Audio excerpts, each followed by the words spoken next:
Baik, assalamualaikum warahmatullahi wabarakatuh. Jadi pada pertemuan yang kedua ini di pelajaran tentang eh, menghormati dan menyayangi orang tua dan guru. Ya, kita akan coba menjelaskan poin-poin yang ada di dalamnya, bagaimana apa yang sampaikan sebelumnya. Ya, baik.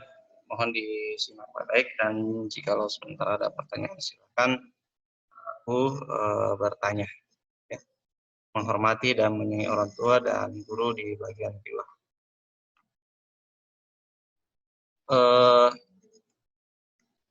Bagaimana peta konsep yang sudah Bapak sampaikan kemarin? Di sini ada 3 poin. Pertama adalah pentingnya menghormati orang tua, yang kedua pentingnya menghormati guru, dengan cara berbakti kepada orang tua dan guru. Nah, pada poin-poin ini kita sudah sampaikan, dan hari ini kita akan jelaskan. Ya. Yang pada akhirnya kita akan bisa mencapai kompetensi dasar dari pelajaran kita. Bagaimana bisa menunjukkan perilaku hormat dan patuh kepada orang tua dan juga guru. Nah, anak-anakku sekalian dimanapun ada, jadi berbakti kepada orang tua dan guru adalah sesuatu hal yang sangat penting, ya. Bahkan sekiranya tidak ada Allah yang patut kita sembah, maka orang yang kedua kita patut sembah adalah tentunya orang tua. Ya, jadi kalau andaikan tidak ada Allah, maka yang patut kita sembah adalah Allah Subhanahu wa Ta'ala. Tentunya kita semua berharap bagaimana bisa menjadi keluarga yang harmonis, ya. Seperti pada gambar yang di atas ini atau di depan kalian ini, kita bisa cermati bagaimana keharmonisan tercipta, kemudian edukasi, ya, antara ibu dengan anak atau antara guru dengan siswa, ya, atau orang tua ke anak. Ini tentunya harapan kita semua. Kemudian anak-anakku sekalian, kenapa kita penting berbakti kepada orang tua? Karena di dalam Al-Quran ada ayat yang menceritakan dan memerintahkan kita secara langsung pentingnya kita berbakti kepada orang tua. Karena orang tua itu adalah salah satu jelmaan Allah Subhanahu wa Ta'ala di permukaan bumi ini. Makanya sekali lagi Bapak katakan, andaikan tidak ada Allah yang patut kita sembah, maka yang patut kita sembah adalah kedua orang tua. Nah, di sini Allah Subhanahu wa Ta'ala menjelaskan, menyampaikan dalil khusus kepada kita semua, seperti yang telah dikemukakan oleh beberapa anak-anakku sebelumnya di voice BDR kita, bahwasanya Allah Subhanahu wa Ta'ala berfirman, wa qada rabbuka alla ta'budu illa iyyah. Dan Tuhanmu telah memerintah agar kamu jangan menyembah selain Dia. Wa bil walidaini ihsana, dan hendaklah berbuat baik kepada ibu bapakmu. Wa bil walidaini ihsana. Imma yuballighanna indakal kibara ahaduhuma, jika salah seorang di antara keduanya atau kedua-duanya sampai berusia lanjut, ahaduhuma au kilahuma, ya, dalam pemeliharaanmu, maka apa kata Allah? Fala taqul lahuma uffi, fala taqul lahuma uffi. Maka jangan sekali-kali engkau mengatakan kepada keduanya uffin, wala tanharhuma, dan janganlah engkau membentak keduanya. Wa qul lahuma qaulan karima, dan ucapkanlah keduanya perkataan yang baik.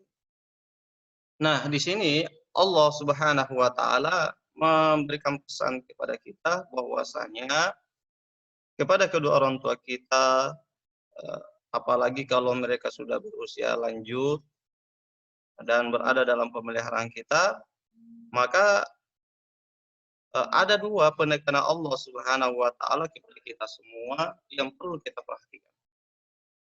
Apa itu anak-anakku sekalian? Yang pertama adalah kata Allah, fala taqul lahuma uffin. Janganlah kamu berkata. Jadi Allah memberikan takaran paling rendah dari sebuah dosa besar kepada orang tua adalah berkata ah. Ya, jadi takaran dosa besar terhadap orang tua yang paling standar sekali Allah tekankan adalah berkata uffin. Ah. Lalu apa yang kedua anak-anakku sekalian? Yang kedua adalah wala tanharhuma. Menghardik, ya, membentak. Nah, jadi ada dua. Pertama kata ah, dan yang kedua adalah membentak. Lalu apa yang mesti kita lakukan kepada keduanya? Maka di sini Allah pun katakan di dalam surah Al-Isra ayat 23, Allah mengatakan wa qul lahuma qawlan karimah. Yang mesti kita lakukan adalah mengucapkan kata-kata yang baik. Nah, apakah sampai di situ saja? Tentu tidak, anak-anakku sekalian. Cara etika dalam berkata yang baik di pandangan Allah Subhanahu wa taala, Allah lanjutkan pada surah Al-Isra ayat 24, wahfid lahuma janaha dzulli min rahmati. Dan kata Allah, dan rendahkanlah dirimu terhadap keduanya.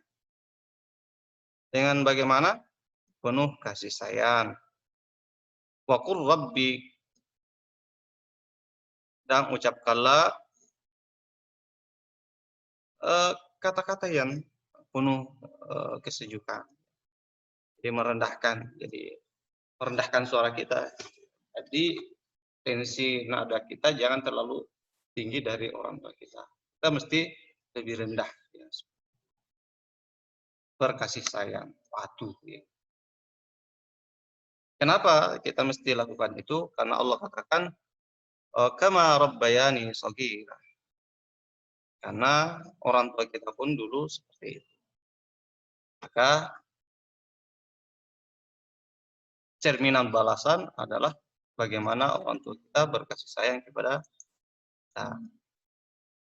Anak-anakku sekalian dimanapun kalian berada, oleh karenanya begitu pentingnya seorang anak kepada orang tua, sehingga Rasulullah Shallallahu Alaihi Wasallam pun memberikan penegasan tentang keridhaan hidup kita, bahwasanya ridallahi fi ridal walidain, bahwasanya ridhonya Allah itu terletak dari ridho orang tua. Wa sukhtullahi fi sukhtul walidain, dan murkanya Allah terletak kepada murkanya orang tua. Coba bayangkan. Makanya tidak sedikit di luar sana hidup mereka sengsara. Kenapa mereka sengsara? Karena bisa jadi karena melupakan orang tuanya. Atau yang paling ironi, hari ini yang sering kita lihat di media sosial, ada anak-anak menggugat orang tuanya lantaran harta warisan. Bahkan ada yang membunuh orang tuanya. Ini sudah kedurhakaan yang luar biasa sekali, anak-anak. Yang ini tidak boleh kita contoh di dalam kehidupan. Yang perlu kita lakukan adalah bagaimana kita bisa mendapatkan ridha Allah Subhanahu wa taala dengan cara berbakti kepada Tuhannya. Makanya kalau kita lihat, tidak ada satu anak pun yang sengsara hidupnya ketika mereka berbakti kepada kedua orang tuanya, menyayangi, memberi kasih sayang, dan lain-lain sebagainya. Lalu anak-anakku sekalian, di hadis yang lain Rasulullah Shallallahu Alaihi Wasallam oleh sahabat pernah bertanya, ayul amali ahabbu ilallah. Salah seorang bertanya, amalan apa yang paling dicintai oleh Allah? Ini sahabat bertanya kepada Rasulullah. Qala salatu ala waqti. Rasulullah menjawab, salat pada waktunya. Lalu seorang sahabat bertanya lagi, summa ayu qala bi summa ayu. Lalu sesudah itu apa lagi? Lalu Rasulullah menjawab, qala birrul walidain. Beliau menjawab berbakti kepada orang tua. Lalu orang itu bertanya lagi, summa ayu? Maka kata Rasulullah, qala al-jihadu fi sabilillah. Yang ketiga adalah jihad di jalan Allah Subhanahu wa taala, ya. Nah, ini anak-anak sekalian, ya. Jadi perintah pertama yang diperintahkan oleh Allah, kewajiban yang pertama yang diperintahkan oleh Allah adalah sholat. Ini sebagaimana dijelaskan bahwasanya perintah yang pertama diterima oleh Rasulullah dari Allah adalah sholat. Setelah sholat, yang kedua adalah berbakti kepada orang. Kemudian anak-anak sekalian dimanapun kalian berada, yang terakhir yang ingin Bapak jelaskan pada kesempatan yang berbahagia ini bahwasanya Imam Az-Zahabi menjelaskan makna dari kata birrul walidain itu setidaknya ada 3 unsur perintah di dalamnya atau 3 bentuk kewajiban di dalamnya. Yang pertama adalah menaati segala perintah orang tua kecuali dalam maksiat. Ya, apapun perintah orang tua kita mesti kita taati. Kecuali kalau orang tua kita melarang sholat, berbuat zina, mencuri, maka ini yang tidak boleh kita lakukan.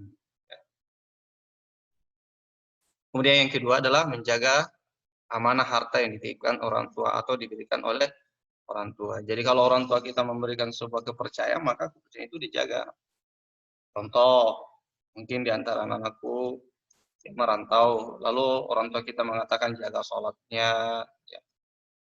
Atau orang tua kita hendak pergi jauh, lalu kita diminta untuk menjaga rumah dan hartanya, misalkan jaga motornya baik-baik, maka ini adalah amanah yang perlu kita jaga.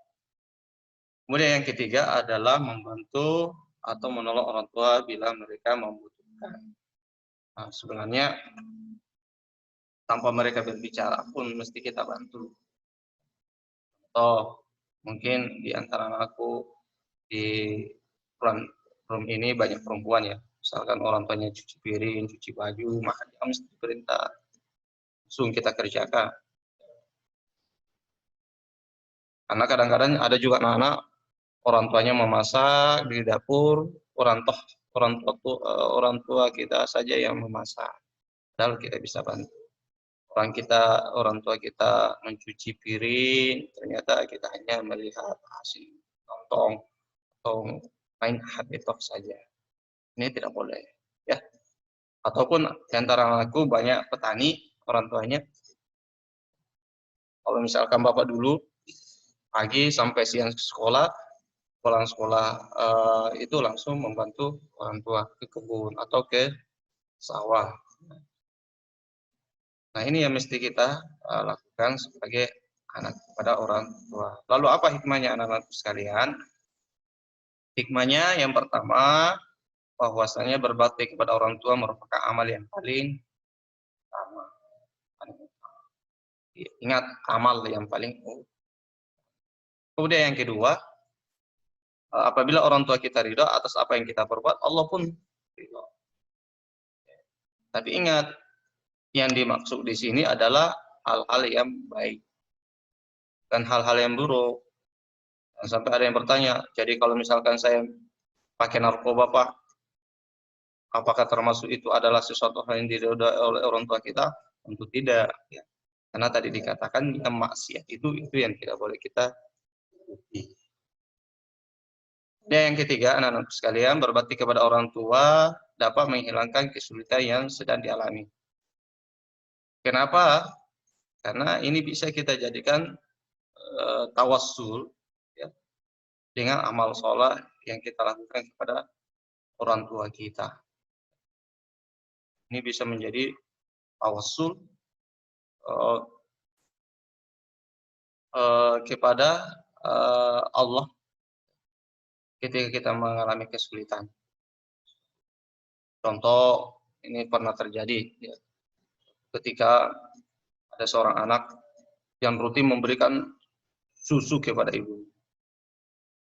Ketika beliau mengalami kesulitan, lalu dia bertawassul kepada Allah. Sekiranya perbuatan saya yang selalu memberikan susu pertama kepada orang tua saya ada hal yang baik, maka lepaskan saya dari kesulitan ini atau sakratul maut ini. Maka apa yang terjadi? Allah bebaskan kesulitan sakratul mautnya.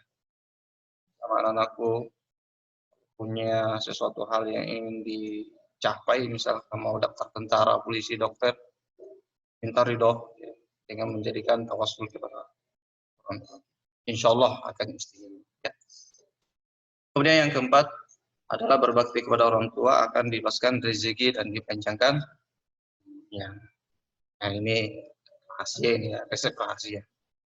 Kalau mau rezekinya bagus, panjang usianya, kuncinya berbakti kepada orang tua. Kenapa? Karena kalau kita berbakti membantu orang tua kita, maka orang tua kita senantiasa istijabah, istiqomah dalam berdoa kepada kita.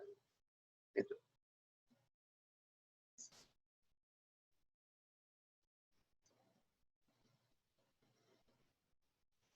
Kemudian yang terakhir anak-anakku sekalian yang ingin Bapak jelaskan hari ini, bahwasanya berbakti kepada orang tua dapat menjadi kita dimasukkan ke dalam surga Allah Subhanahu wa taala.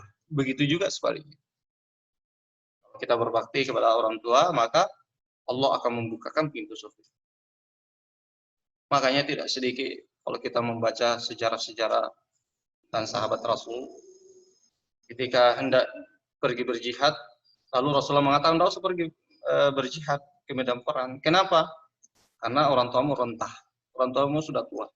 Maka menjaga merawat orang tua yang sudah rentah itu bahagian daripada jihad. Bahkan dengannya kamu bisa mendapatkan surga Allah. Makanya dalam sebuah dalil keterangan ya, al-jannatu tahtami aqdamil ummahat. Bahwasanya surga itu berada di telapak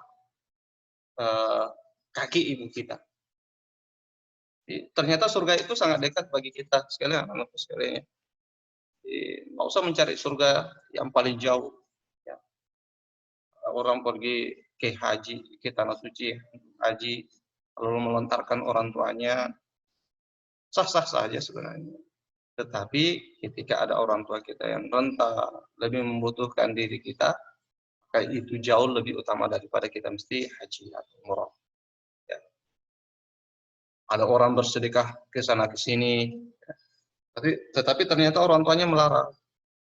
Maka yang lebih utama yang kita lakukan adalah membantu, membahagiakan orang kita. Dan mungkin kita semua sependapat bahwasanya tujuan anak kepada orang tua pasti ingin membahagiakan. Lalu bagaimana caranya? Tentunya kalau orang tua kita masih muda, ya cukup mengikuti perintahnya yang baik-baik saja, berbakti kepadanya. Kalau misalkan dia sudah rentah, tentunya kita merawat ya sebisa mungkin kita bisa merawat. Kenapa? Karena orang tua kita adalah surga kita yang sudah disiapkan oleh Allah Subhanahu wa taala di permukaan bumi ini. Nah, oleh karenanya sebagai penutup dari pertemuan kita yang ke-10 hari ini, bahwasanya siapapun di antara kita, anak-anakku yang masih memiliki orang tua, mari kita jaga orang tua kita dengan cara berbakti. Kalaupun orang tua kita sudah renta, mari kita merawat dan memelihara.